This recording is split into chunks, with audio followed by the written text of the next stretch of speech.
Nah, kita mau dengar lagi nih kesaksian Bapak Domingus Kenjam. Ini soal sangat jarang ya manusia di dunia ini yang seperti Pak Domingus Kenjam. Ini manusia langka, saudara. Ya, sangat langka. Dia manusia biasa sama seperti Anda dan saya, tetapi dia manusia langka. Kenapa? Karena leher sudah terputus, dipotong, ininya habis, darahnya habis, cairan otaknya, bahkan lehernya, tulang lehernya itu putus. Saudara, orang kalau udah habis darah, habis itu pasti mati. Gak ada lagi yang namanya peluang untuk bisa hidup. Nah, disinilah yang namanya mukjizat Tuhan. Dia kepotong sampai yang namanya juga kena pita suara. Ada berjuta-juta yang namanya saraf. Tetapi kita bisa melihat bagaimana Tuhan itu berkuasa. Mukjizat Tuhan selalu ada. Dia bisa hidup lagi sempurna, gak ada cacat-cacatnya loh. Nah, kita mau dengar lagi nih kesaksian dari Bapak Domingus. Tadi dia berlari-lari ya di saat itu. Nah, Pak Domingus coba ceritakan gimana sih suasananya pada saat itu. Pada saat itu kan pasti sangat sangat mengerikan lah ya. Orang-orang pasti pontang-panting saling menyelamatkan diri dari anak-anak asrama di Doulos itu. Terus pasti gelap. Pasti juga saya dengar di situ juga pembakaran di mana-mana. Dan pasti suasana itu juga pasti Bapak ketakutan lah ya, namanya baru datang ya Pak ya dari saat itu dari Kupang.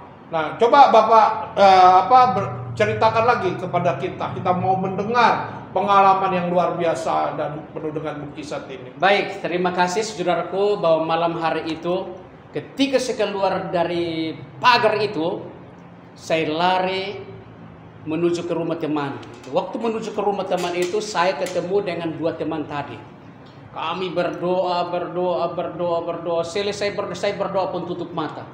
Selesai berdoa, membuka mata, dua teman menghilang. Justru saya bertemu dengan massa yang begitu banyak.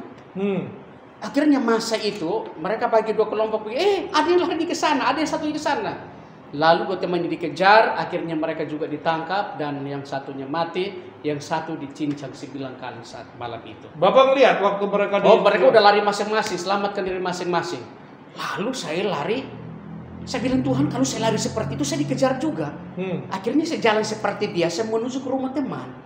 Waktu sampai di rumah teman itu, saya ketuk pintu 2 kali, tidak membuka pintu bagi saya. Berdoa di depan pintu, ketakutan, menangis begitu luar biasa. Teman Bapak ada nggak di dalam rumah itu? Nggak ada dia.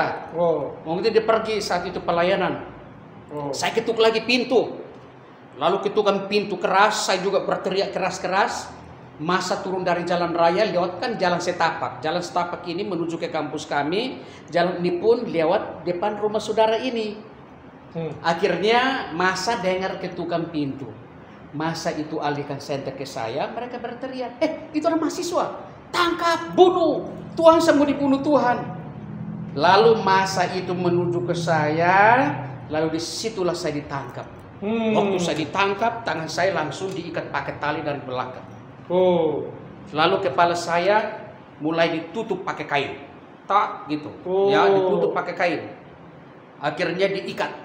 Jadi mereka itu sepertinya memang sudah mempersiapkan ya dengan barang-barang tali, kemudian kain gitu ya. Iya, memang itu pun nggak tahu lah.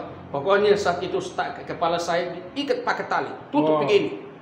Lalu saya dibawa, lalu pun pedang sudah nempel di leher. Berdoa semakin kuat. Saya berdoa berteriak, Tuhan malam hari ini kalau saya meninggal, saya tidak mencuri, saya tidak bersalah Tuhan. Tak taunya ada yang tendang saya jatuh dalam got, ya, dia nggak bisa bangun. Lalu seorang bapak dia narik saya dalam got itu, dia angkat tubuh saya begini, dia banting saya, akhirnya pingsan malam hari itu. Lalu di situ saudaraku, lalu saya sadar 5 menit kemudian saya sadar. Lalu saya berdoa, Tuhan Yesus tolong saya. Lalu masa itu rupanya masih di situ. Lalu mereka berkata, jangan. Mereka berkata, orang ini masih hidup. Orang ini masih hidup. Lalu mas itu berkata gini, mas bangun. Mas bangun. Bergerak mau bangun. Tiba-tiba mereka gebukin saya pakai balok. Mas bangun, bergerak mau bangun, dipukul pakai balok, ditimpukin pakai batu saat itu, saudaraku. Dan di sana tidak ada kasih lagi, saudara. Saya menangis, badan saya tergoncang begitu luar biasa. Memang saat itu pun masih ketemu sama teman-teman juga, mereka itu menangis di mana-mana, lari dan selamatkan diri masing-masing. Dan disitulah saya sudah di tangan masa itu. Nah ini bagaimana ya? Akhirnya saat itu saudara, lalu disitulah masa mereka berkata, orang ini sudah tidak kuat, lepaskan ikatan di tangannya, jangan kita salah potong, ini teman kita. Lalu masa itu seorang bapak dia buka buka ikatan di tangan saya ditarik kayak binatang, ya. Lalu mas itu berteriak-teriak, wah kita dapat mahasiswa. Tapi di sana saya juga berdoa, Tuhan saya tidak mencuri, saya tidak bersalah Tuhan. Malam hari ini kalau saya meninggal saya akan masuk surga, itu pun pedang sudah nempel ini. Ya. Jadi akhirnya di situ saya berdoa, lalu saya diserahkan kepada kelompok massa yang kedua. Saya ditiru di tengah-tengah lingkaran massa. Mereka bukan periksa KTP, tapi mereka tepuk tangan. Potong, bunuh. Ada yang berkata, hei jangan potong dulu. Kasih bangun dia. Buka aib di kepalanya.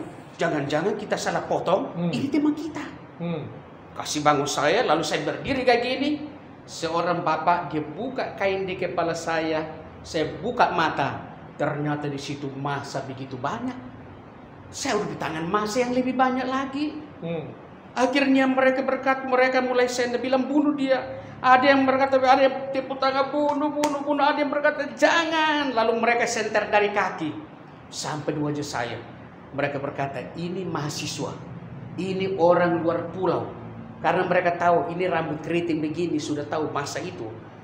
Bunuh dia. Akhirnya saya tunduk kepala dan berdoa. Dalam Tuhan Yesus, malam ini kalau saya meninggal saya akan masuk surga. Saya serahkan nyawa saya ke dalam tangan kasih-Mu. Selesai berdoa, amin. Buka mata, seorang bapak datang dari sana. Dia bawa balok, berdiri samping kiri, memberikan 2 pertanyaan. Nah ini membuat saya saat itu saudaraku mengalami satu goncangan yang begitu luar biasa. Terjadi satu kegoncangan yang membuat saya mengalami badan saya tergoncang, pikiran saya juga hanya berdoa. Maka malam hari itu saudara, apa yang terjadi? Maka saya ingat firman Tuhan pun, saudara-saudaraku, firman Tuhan berkata di dalam yang tadi saya masih bagikan, bahwa di dalam Yesaya 48 ayat 16 dia berkata, mendekatlah kepadaku, dengarkanlah ini. Dari dulu aku berkata tidak sembunyi-sembunyi. Ketika hal itu terjadi, aku ada di situ. Maka di saat itu Tuhan Yesus berkata, jangan takut, aku menyertai engkau.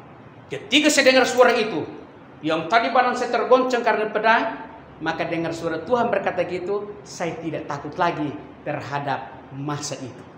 Haleluya. Nah, saya mau tanya nih Pak, itu jumlah dari mahasiswa di STT Bulus ada berapa banyak Pak? Saat itu yang dia dalam asrama aja ya 337 orang. Nah, waktu Bapak itu kan Bapak di ini masa ya, ada ngelihat teman-teman Bapak nggak di sekelilingnya? Iya, waktu saya lari keluar juga, lari masing-masing. Iya. Waktu saya lari menuju ke rumah yang satu di sana pun masih ketemu sama teman-teman, wanita-wanita mereka nangis.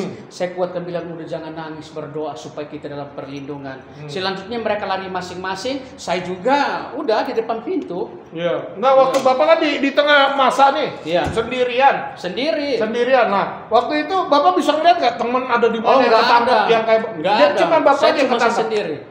Cuma saya saat itu ditangkap dan saya diserahkan kepada kelompok massa yang kedua di situ.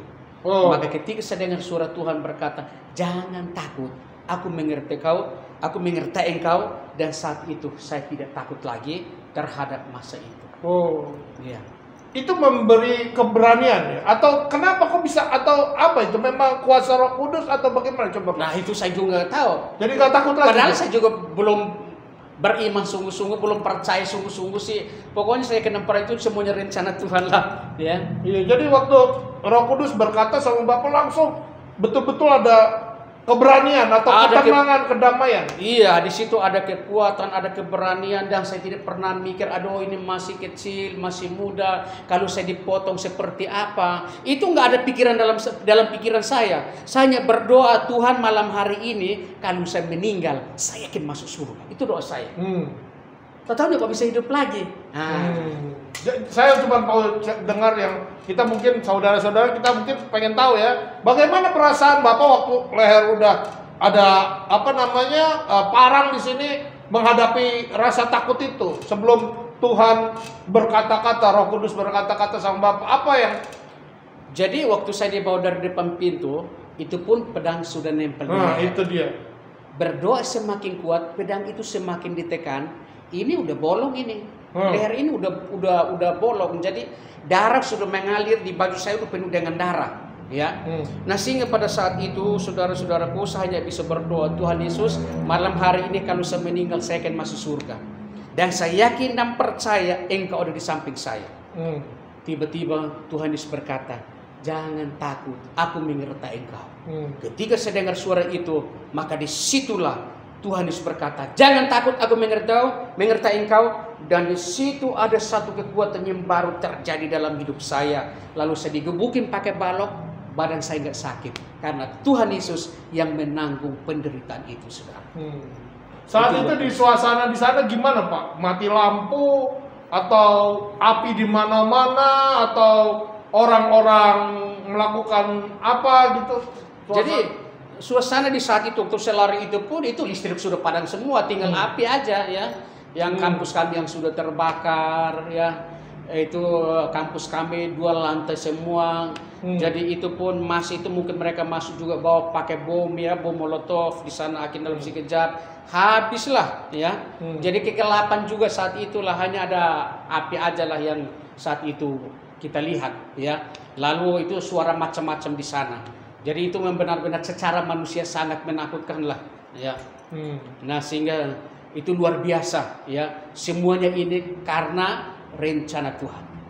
Amin. Nah, saudara, kita bisa melihat ya kesaksian dari Bapak Domingus ini, ada roh daripada Tuhan, roh yang kasih itu. Kasih itu dia lemah lembut, kasih tidak ada ketakutan di dalam kasih Tuhan itu. Nah, begitu ada kasih Tuhan dalam hidup kita, itu akan memampukan kita dalam segala hal, saudara. Itu mukjizat akan terjadi. Ya, bahasa roh akan selesai, segalanya penyembahan, tetapi kasih akan selalu ada. Itu penting sekali bahwa kita hidup ini di atas dunia ini sebagai orang Kristen harus memiliki kasih. Kasihilah Tuhan Allahmu dengan segenap hati, dengan segenap jiwa, dengan segenap akal budimu, dan kasihilah manusia seperti mengasihi diri kita sendiri. Tuhan Yesus memberkati, dan ikutilah video-video kami selanjutnya, karena kami akan kembali lagi dengan video yang lebih dahsyat lagi dengan kesaksian daripada Bapak Domingus. Tuhan Yesus memberkati.